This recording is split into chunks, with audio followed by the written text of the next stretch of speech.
The desert shimmered with heat, its air warped by invisible currents that danced between the spires of alien cacti. Jagged rock formations rose like petrified sentinels beneath Kaelis-IV's twin suns. In the distance, a sleek Ashari scout ship cast a silver glint against the sandstone horizon. Commander Jackson Riker adjusted the scope of his visor, his gaze fixed on the lone figure silhouetted against the edge of a cliff. Velessya Ka-Ari. The Ashari scout captain stood tall, radiant even in the harsh sun, platinum hair tied in a loose braid that whipped behind her. She was scanning the valley below, ruins half swallowed by sand and time. "Of course she went alone," Jackson muttered, dropping his hand from the visor and spitting dust from his mouth. "Because why the hell would anyone listen to the human?" He tapped his wrist console and triggered a short-range comm ping. "Velessya. You're straying too far into zone black. Readings are unstable." Silence. Then a voice, elegant and cold. "I do not need instructions, Commander. Your concern is noted." Jackson exhaled. "It's not concern. It's protocol. That entire ravine is structurally compromised. The last quake registered a 6.8. One misstep, and you won't just bruise your pride." Her reply crackled through with contempt. "Ashari training includes environmental hazard navigation. We are not fragile." He chuckled, but it lacked humor. "You break like anyone else when the ground disappears beneath you." Still no response. Just the soft beep of the channel closing. He considered walking away. Really thought about it. Let her plunge into whatever pit she insisted on exploring alone. Let her learn the hard way. But that wasn't him. Not anymore. He started down the slope toward the ridge, boots crunching dry earth with each step. The climb took 20 minutes. Heat pressed into his armor, sweat running in rivulets down his back. He spotted her again when he reached the ridge's crest, closer now, crouched beside a stone tablet half buried in sand. Her hand hovered above the inscription as if reading through touch.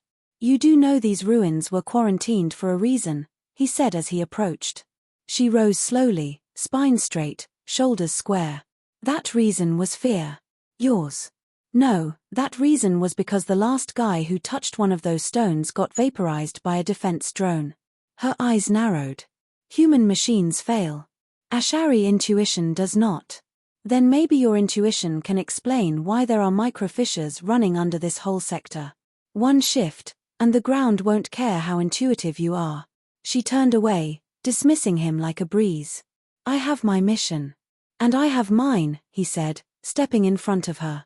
"Which currently includes dragging your overly poetic ass out of a death trap." Velessya's voice dropped to a simmer. "Your aggression is unbecoming of a peacekeeper." "I'm not being aggressive," he said flatly. "I'm being tired." She tilted her head. "Of what?" "Of watching people die because they think they're invincible." For a heartbeat, neither of them moved. Then a tremor rolled through the rock beneath their feet, a low, grinding sound like stone being chewed by giants. Velessya shifted her balance but didn't flinch. "That was mild." "Yeah. And the next one won't be." Jackson tapped his scanner. "Subsurface stress is peaking. I'm heading back to my ship. I suggest you do the same." She gave no indication of following, her gaze already turning back to the ruins. "You may leave, Commander. But I am staying." Jackson stared at her for a long moment. "Fine. But when you're buried neck-deep in rubble, don't expect the cavalry." He turned and began the climb back down, biting down on the rising frustration in his chest. Pride like that could get a dozen people killed. But he couldn't babysit her. Not forever. Midway down the hill, he paused and looked back. She was gone. No silhouette. No silver hair. Just open desert and ruin-strewn stone. Jackson felt a knot form in his gut. Back at his dropship, he loaded the scans into his nav console. Seismic activity was spiking again, another tremor due in the next 6 hours. Maybe sooner. He activated the drone camera, feeding him a view of the ravine. Still no sign of Velessya. "She's not your responsibility," he told himself aloud. But his hands moved anyway, tapping the drone's trajectory, sweeping for biosignatures. One blip. Faint. Moving erratically. Damn it, Velessya. He grabbed his field kit and ran. The sun was lower now, casting long shadows that bled across the terrain. As he reached the ridge again, he saw the faint shimmer of disturbed sand near the edge of the cliff and below it, a scuffed trail leading into the cactus-lined ravine. He descended fast but careful, weaving between the sharp spikes of alien flora. The blip on his scanner pulsed faster now, growing clearer. Then he saw her, on her knees, one arm cradling her side, blood soaking into the back of her shirt. Dozens of cactus spines jutted from her lower back. Hey, I've got you," he said, kneeling beside her. She hissed in pain. "I miscalculated." "No kidding." He stabilized her with one arm and pulled out a med tool with the other. The scanner confirmed what he feared: 2 spines had penetrated deep, close to her kidney. Her breath came shallow. "I was trying to avoid the sentry stone. Lost footing." He nodded. "Already working. Hold still. This'll hurt." "It already does." Jackson activated the extractor. A soft hum filled the air as the tool removed the deepest spine. Velessya's body jerked, but she didn't scream. Her hand gripped his shoulder, knuckles white. "I told you this place was unstable." She didn't reply, but her eyes, filled with pain and a quiet flicker of regret, met his. He softened. "We'll talk later. Let's get you out of here." She didn't argue. He took that as progress. The pain was sharp, radiating in waves through her side with every breath. Velessya stumbled as another tremor rolled beneath the surface, rattling the spines of towering cacti around them like the quills of an angry beast. She gritted her teeth, refusing to cry out. Pride, even now, gripped her like armor. Jackson didn't wait for permission. He wrapped her arm over his shoulder and braced her with a strength that was all muscle and grit. "You're lucky I'm stubborn." Velessya hissed. "You're insufferable." "Yeah, well, that's what keeps me alive out here." He moved quickly but steadily, weaving them through the tight cactus grove toward the canyon wall. Every few feet, sand crumbled beneath their boots, threatening to betray them to the unstable terrain. Velessya's legs dragged. She was losing more blood than he liked. Her breathing was shallow, but she wouldn't let herself lean on him fully. "You don't have to carry me. You're not that heavy." "That's not." "I know what you meant." "Save your breath." A sharp exhale escaped her lips, whether from pain or frustration, he couldn't tell. Probably both. Jackson's eyes swept the ravine. "We can't climb the ridge. The slope's collapsing. We take cover in the ruin chamber. Shelter until the quake passes." She turned her head weakly. "That structure is half buried. And built to last longer than we will. Come on." The entrance was tight, just wide enough to squeeze through. Inside, the air was cooler but thick with ancient dust and silence. Smooth obsidian walls arched around them, etched with ashari runes that glowed faintly in the dark. They hadn't been touched in centuries. Jackson lowered her gently against one of the interior columns and knelt beside her. "Let me finish this." She nodded, barely. Sweat clung to her silver hair. Her skin, usually so composed, had lost its glow, drained and pale beneath the soft blue hue of the medlight. He scanned her again. 2 spines near the kidney. Another nicked muscle. Internal bleeding possible. No time to hesitate. Jackson activated the extractor again. "Bite on this." She glanced at the rag he offered, then scoffed. "I'm not a child." The tool hummed. The spine came free. She convulsed, hand gripping his shoulder like a vice, a strangled sound caught in her throat. "Still think I'm insufferable?" "I think," she breathed, shaking, "you enjoy this." "I enjoy saving your arrogant life. Not as much as I should." He paused. "But I do care. That part's real." Velessya didn't answer. Her hand dropped from his shoulder, trembling. Her pride was breaking, not from humiliation but from the raw fact that she had needed him. That she still did. Minutes passed in heavy silence. Jackson cleaned the wounds and applied the regenerative seal. The scent of antiseptic mixed with dry stone and ozone from his field gear. Outside, thunder rolled again, not from weather, but shifting tectonic plates. He checked the ridge above. That wasn't the last quake. Your scanners say that, she asked, voice raspier now. No. My gut does. Velessya leaned her head back against the wall. I thought I could finish the survey alone. That if I succeeded, my command would finally respect me. You don't need their respect. You already earned it. Her lips twisted. That's easy to say when you don't have to fight for every ounce of dignity among your own. He sat back, folding his arms. You think being human out here is easy? You think they ever let me forget I'm not from some ancient, telepathic royal bloodline? A faint smirk tugged at her lips. So, we're both tired of being underestimated. Or maybe we're just both tired. For the first time, the wall between them cracked. No sarcasm. No condescension. Just two people in pain, breathing the same stale air in the belly of an ancient ruin. Night fell outside. The cave darkened, save for the soft ambient glow of the Ashari glyphs lining the walls. Jackson rolled out a compact blanket beneath her and unpacked his thermal field. You're going to freeze, she murmured. I'll manage. I'm not asking for pity. I'm not giving it, he replied. I'm doing what any decent person would do. Let me. Reluctantly, she accepted. She shifted to lie down, groaning as her side pulled. I was wrong, she said after a long pause. About what? You. Humans. This place. He raised a brow. That's a lot of wrong for one sentence. Her eyes half closed. Don't let it go to your head. He chuckled. Wouldn't dream of it. Outside, another tremor shook the canyon. Dust rained from the ceiling. He instinctively moved over her, shielding her with his body. The quake passed, smaller this time, but enough to remind them that the world outside wasn't done collapsing. Their faces were inches apart when the dust settled. Her breath was uneven. Not just from pain now, but something else. Velessya looked up at him. You should rest. He hesitated. Then moved beside her, shoulder to shoulder. Tomorrow, she said quietly, we leave together. Together, he echoed. No more solo heroics. She nodded. Only shared ones. As the silence returned, Jackson finally allowed himself to relax. Just a little. She hadn't apologized, not exactly, but in her world, this was close. And in this ruin, buried under the mistakes of 1,000 years, it was enough. For now.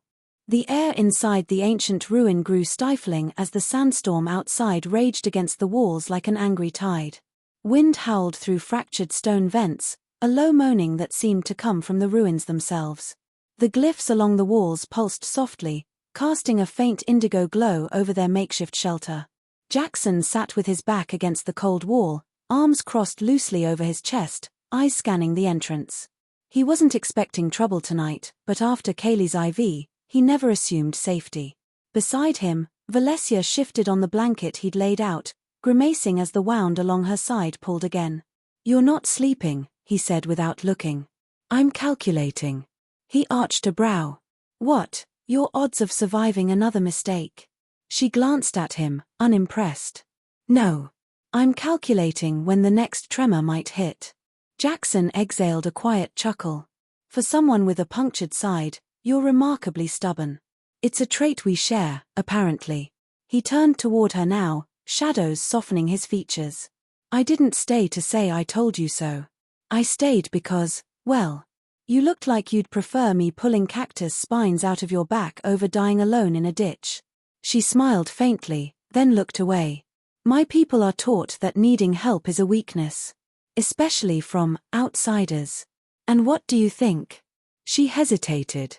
I think that belief nearly got me killed. Silence lingered between them, heavy but not uncomfortable. Outside, the wind continued to howl, but here in this carved chamber of ancient stone it felt distant. Jackson leaned forward, elbows resting on his knees. You said something earlier. About trying to earn respect. She didn't answer at first. Then, my rank wasn't inherited. I wasn't born into a lineage of seers or diplomats. I clawed for everything I have. And they still look at me like I'm trying too hard. That's because you are. She bristled, but he continued before she could retort. You're trying to prove you're perfect. Untouchable. But respect doesn't come from pretending to be unbreakable. It comes from what you do when you are. Her violet eyes met his. And what about you, Commander? What are you trying to prove? Jackson didn't blink. That not everyone who survives war has to stay numb forever. That silenced her. The tone in his voice wasn't angry, just tired. Worn at the edges, like something once sharp dulled by time. She spoke softer now. You've lost someone. He nodded. Her name was Dana. Medic. We were stationed on Tarsize during the Valati push.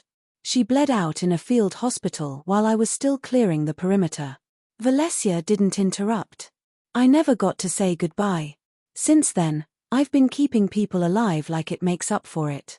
Like I owe the universe some kind of balance. She lowered her gaze. And me. He gave her a small, sad smile. You're just another impossible mission I couldn't walk away from. A laugh escaped her, short, genuine, startled by its own arrival. Impossible? He nodded. You came into this desert like a queen scouting her kingdom. No backup. No caution. Just pride and fire. I've seen that go wrong too many times. She studied him. And yet here you are. Because I see something in you, he said, voice low. Something fierce and brilliant, and alone. Her breath caught, not from pain this time. She shifted closer, cautiously, like a creature used to hiding its wounds. I've never trusted anyone who could make me feel that scene. Jackson didn't move, but his voice softened. Then maybe it's time you did. She reached for his hand. Their fingers met halfway, tentative at first, then sure. The warmth of his calloused skin against hers was grounding, real in a way her life rarely allowed. Outside, the storm thundered again, but the world inside the ruin had shifted. The distance between them dissolved. Jackson leaned in, hesitated, searching her eyes for retreat. There was none. When their lips met, it was quiet, deliberate. Not desperate. A kiss that spoke of trust earned and barriers lowered, not some burning impulse to forget the world. When they parted, neither spoke for a long moment. Velessya touched her forehead to his. This doesn't make us allies. He smirked. No. It makes us something far more dangerous. Hours passed. The storm began to weaken, its howls retreating into the desert. But the tremors had not had their last word. Without warning, a quake rolled through the chamber, sharper than before. The ground cracked. Stones above them groaned. Move! Jackson shouted, grabbing Velessya as a slab of the ceiling gave way behind them. They rolled to the side as dust and rock rained down. A glowing glyph panel sparked, then went dark. Exits compromised, he grunted, coughing dust. Velessya limped to her feet. There's a secondary passage. Ashari ruins are never built without multiple ways out. He gave her a look. Now you tell me. She shrugged. You never asked. Jackson followed her through the narrow corridor, ducking debris and navigating sudden gaps in the floor. The deeper they went, the more unstable it became. When they reached the second exit, it was blocked, partially collapsed. Light leaked through a narrow slit above the rocks. No time to clear it fully, Jackson said. But I can widen the breach. She frowned. You'll risk a collapse. I'll brace it. You squeeze through. She hesitated. We go together. He shook his head. That wall won't hold two weights pressing against it. She stared at him. I'm not leaving you. You're not. I'm following. Before she could argue, he wedged his shoulder under the loose rock and grunted. Go. Reluctantly, she climbed, squeezing through the tight space with a hiss of pain. Once she was out, she turned. Your turn. Jackson followed, just as the ledge gave way beneath him. She grabbed his arm, pulling with everything she had. He landed beside her, breathless but alive. They lay on the sand, the stars above finally visible again. You're heavier than you look, she said. And you're stronger than you admit. She turned toward him. Next time. I'll listen. He smirked. Don't make promises you can't keep. But her smile said otherwise. The morning sun rose over Kaelis-IV like a slow-burning torch, casting sharp golden light across the ragged cliffs and wind-scoured stones. The storm had passed, but the land still looked raw, torn open by tremors and time. Velessya stood at the edge of the ridge, her back wrapped tightly, posture straight despite the pain that tugged at every breath. Below her, Jackson loaded the last of the gear onto his ship's sled, his movements calm, methodical. His presence was quiet, but it anchored the space between them. She watched him a long moment before descending the slope. Her steps were steady now, if cautious. She no longer walked like someone trying to prove something. She simply walked. He glanced up. "You sure you're not pushing it?" She nodded. "Pain fades. Regret doesn't." Jackson half smiled. "So, no regrets." Her eyes locked onto his. "Only that I waited so long to hear you out." He didn't reply right away. Instead, he pulled out a sealed data chip and handed it to her. Full scan of the ruins. Environmental hazard report included. "Should help with your mission report." She looked at the chip, then back at him. "You're not submitting it yourself?" He shrugged. "Not my chain of command.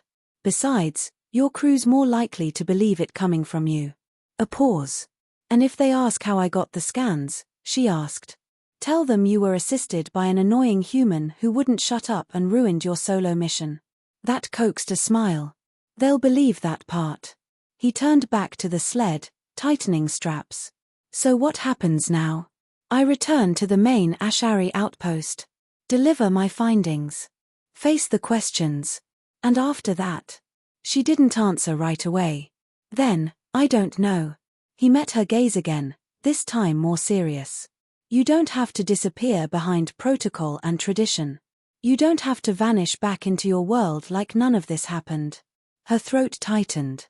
"It's not that simple. Doesn't mean it's not worth trying." Velessya stepped closer, fingers grazing his wrist. "You confuse me, Jackson Riker. I get that a lot." "No. I mean it." Her voice lowered. "You weren't just right about the ruins. You were right about me. I built a wall so high, I forgot why I put it there. And now, I'm tired of walls." That admission felt heavier than any injury she'd sustained. It cost her something and freed her at the same time. Jackson touched her cheek, his thumb gentle near the bruising. "Then maybe, next time you head into a ravine, don't go alone." Her voice softened. "You'd come again." He leaned in, close enough for her to feel the warmth of his breath. "Only if you promise to argue with me less." She kissed him, not like the uncertain moment in the cave, but like something chosen. When they broke apart, she whispered, "I'll promise to try." Later that day, they stood before the Ashari landing platform. Her transport ship hovered nearby, the engines humming low and steady. A group of her crew stood at a distance, watching. Some curious, some cold. Jackson noticed the weight of their gazes. "You sure they're ready for this?" She adjusted her shoulder strap and squared her stance. "They'll follow my lead." He gave a short nod. "Then lead well." As she walked toward her people, she paused and turned back. "You'll be here?" He tilted his head. Kaelis-IV isn't exactly the best vacation spot, but yeah, I'll be around. She smiled, then walked on, taller now, not because she wanted to impress them, but because she finally didn't need to. The days that followed were quiet. Jackson returned to his drop site, resumed routine patrols, fixed a few busted solar panels. Life didn't wait for anyone to figure out how they felt. It just kept moving. But something inside him was different now, less heavy. Like the part of him that had closed off with Dana's death had opened again, cautiously, stubbornly alive. He was reviewing mineral scan logs when a soft ping echoed through his comm console. Incoming transmission, Ashari Diplomatic ID, Velessya Kaelis-IV. He opened the channel. Her face appeared on screen, framed by the cool blue lighting of a high-level Ashari command chamber. "I'm sending coordinates," she said. "New ruins. Recently discovered near the eastern ridge. My team's authorized to explore it, with cross-species assistance." He raised an eyebrow. "You're inviting me?" She folded her arms. "Unless you're busy with cactus pulling elsewhere." He laughed, not trying to hide it. "What changed their minds?" "I did," she said simply. Jackson leaned back. "I'll be there."